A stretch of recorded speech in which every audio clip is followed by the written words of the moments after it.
দীর্ঘ কয়েক মাস ধরে বহু লোকের পরিশ্রমে বিভিন্ন রাজনৈতিক দলের অংশগ্রহণে আমরা যে ঐকমত্যে পৌঁছেছি, বেসিক্যালি প্রায় ৮০-র উপরে সংস্কারে, তার ভিতরে বেসিক কতগুলো পয়েন্টস আছে যেটির সংখ্যা ১৯টির মতো,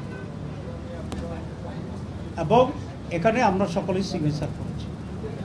এখন যেটা প্রয়োজন সেটা হচ্ছে এটাকে আইনি ভিত্তি দেওয়া, এটাকে ইমপ্লিমেন্ট করা, এবং এই সনদের মাঝে যেগুলো আগামী নির্বাচন সংশ্লিষ্ট সেগুলোকে আগেই পাশ করিয়ে তার ভিত্তিতে নির্বাচন দেওয়া, সেটা হচ্ছে ইম্পর্টেন্ট। আমাদেরকে এটা বলা হয়েছে যে এটা যে সমস্ত পয়েন্টে আপনারা একমত হয়েছেন সেগুলো নিয়েই সনদ, এটা সাইন করুন। ইমপ্লিমেন্টেশনের ব্যাপারে আমরা আপনাদের সাথে একমত হয়েই সেটা আমরা করব। আমরা আজকে এটা বাস্তবায়নের জন্য ওনার দৃষ্টি আকর্ষণ করেছি, উনি আমাদের সাথে একমত হয়েছেন যে এটা বাস্তবায়ন যদি না হয় তাহলে এই পরিশ্রম তো পণ্ডশ্রম ছাড়া কিছু নয়। সে কারণে উনি বলেছেন আমি যথাযথ উদ্যোগ নেব। বান্ডেল থাকলে প্রতি সেনমানিতে টাকা বাঁচবে।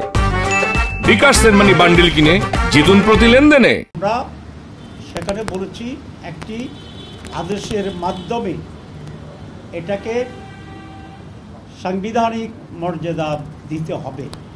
এটা কনস্টিটিউশন নয়, এটা হচ্ছে এক্সট্রা কনস্টিটিউশনাল অ্যারেঞ্জমেন্ট, যেটা কোনো সরকার এরকম একটি পরিস্থিতি পড়লে দেওয়ার এখতিয়ার রাখে।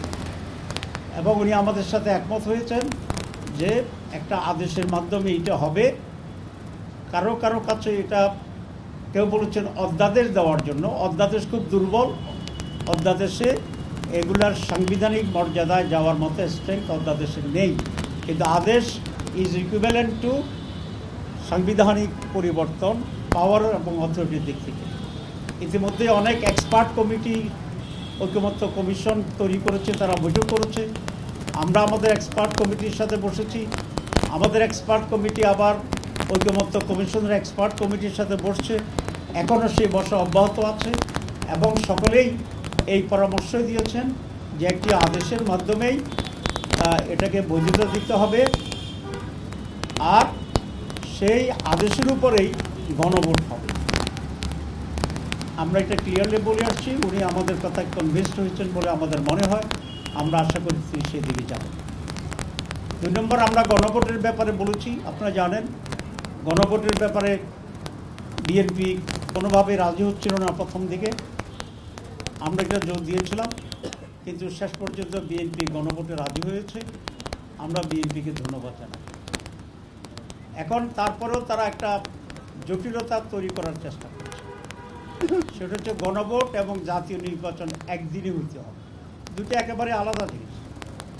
একটা হচ্ছে জাতীয় নির্বাচনে জনপ্রতিনিধিরা নির্বাচিত হয়ে দেশে কারা সরকার চালাবে সেটা সিদ্ধান্ত হবে, আর গণভোট হচ্ছে আমাদের কতগুলো রিফর্মস, সংস্কার, যেগুলো কিভাবে সরকার পরিচালনা হবে, কিভাবে নির্বাচন সুষ্ঠু হবে, কিভাবে প্রধানমন্ত্রীর ক্ষমতা থাকবে, এসব বলে